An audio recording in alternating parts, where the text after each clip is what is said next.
Assalamualaikum warahmatullahi wabarakatuh. Selamat berjumpa kembali dengan tutorial e-book statistik 1000 halaman. Saya Sofyan. Pada kesempatan ini ingin sharing berbagi pengalaman kepada Bapak Ibu tentang tutorial statistik.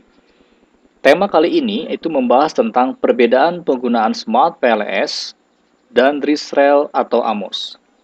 Referensi yang kita gunakan itu adalah PLSM Indeed a Silver Bullet yang ditulis oleh Haier, Ringler, dan Starsted dalam Journal of Marketing Theory and Practice. Kami bukakan referensinya. Ini adalah jurnal yang ditulis oleh Haier, Ringler, dan Starsted berjudul PLSM Indeed a Silver Bullet. Ya, yang diterbitkan oleh Journal of Marketing Theory di sini. Ya, ada hal yang penting yang kita highlight dari jurnal ini, yaitu tentang choosing PLSM versus covariant based SEM. Nah, di sini ada tabel 2, Rule of Thumb for Selecting Covariant Based SEM or PLSM.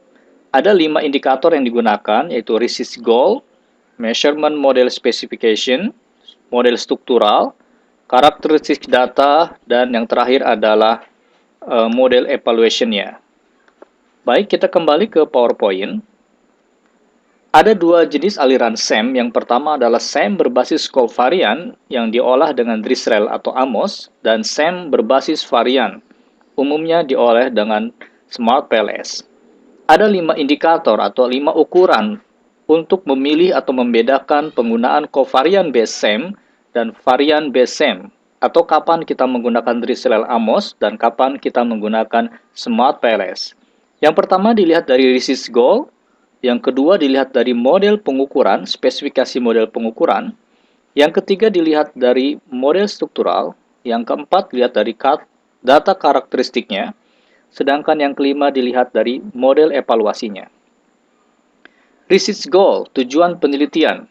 Apabila tujuan penelitian kita memprediksi variabel endogen, predicting key target construct atau memprediksi variabel endogen, ya, sebagai target utama dalam penelitian kita, maka kita memilih PLSM. Ya, yang kedua, jika tujuan penelitian kita adalah menguji teori atau teori konfirmasi, mengkonfirmasi teori dari data empiris, atau membandingkan beberapa alternatif teori, maka kita memilih covariant based SEM atau menggunakan Drisrael dan AMOS.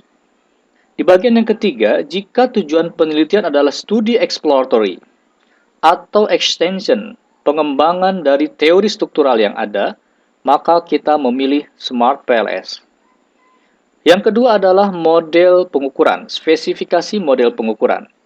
Harus hati-hati pada area ini, ya. Jika model pengukuran kita formatif, maka sebaiknya kita memilih PLSM atau Smart PLS. Smart PLS dapat bekerja untuk model pengukuran formatif dan reflektif. Ya, meskipun dikatakan oleh Haier et al. Di sini, ya, bahwa model pengukuran formatif dapat dilakukan dengan covariant based SEM, akan tetapi proses perhitungannya relatif kompleks, ya, dan membutuhkan spesifikasi aturan tertentu. Ya, oleh karena itu, jika ada model pengukuran kita formatif, ya, maka sebaiknya kita menggunakan PLSM atau Smart PLS. Ya. Kemudian yang ketiga, jika error pengukuran membutuhkan spesifikasi tertentu, maka kita memilih Drisrael dan AMOS atau covariant based SEM. Yang ketiga tentang struktural model. Ya, jika model struktural kita sangat kompleks, meliputi banyak hipotesis dan juga banyak pengukuran indikator, sebaiknya kita menggunakan PLSM. Ya. Kemudian selanjutnya, covariant based SEM, Drisrael dan AMOS dapat bekerja untuk model struktural non-rekursif. Ya, model struktural non-rekursif itu adalah model pengaruh bolak-balik. Misalnya A mempengaruhi B dan B mempengaruhi A. Ya, ada pengaruh bolak-balik, maka kita menggunakan covariant based SEM. Smart PLS atau PLSM hanya bisa bekerja untuk model rekursif, satu arah saja. X mempengaruhi terhadap Y.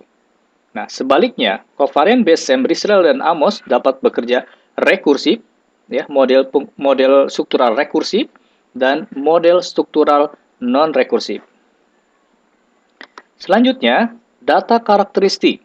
Ya, jika asumsi data terpenuhi dan juga sampel size yang kita gunakan juga terpenuhi atau cukup banyak, kita menggunakan covariant based SAM. Akan tetapi, kalau sampel size-nya terbatas, ya, if the sample size is relatively low, di sini disebutkan, maka kita memilih PLS SAM. Dilanjutkan, jika data penelitian kita, ya, berdistribusi tidak normal, ya, sebaiknya kita menggunakan PLSM, ya.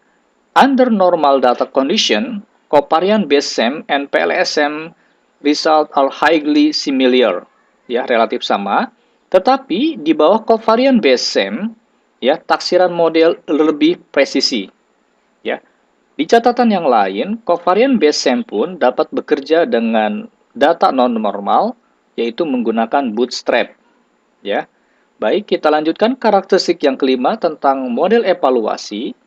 Ya, jika kita membutuhkan analisis lanjutan, ya, subsequent analysis, analisis lanjutan, dengan menggunakan latent variable scores, maka kita menggunakan PLSM.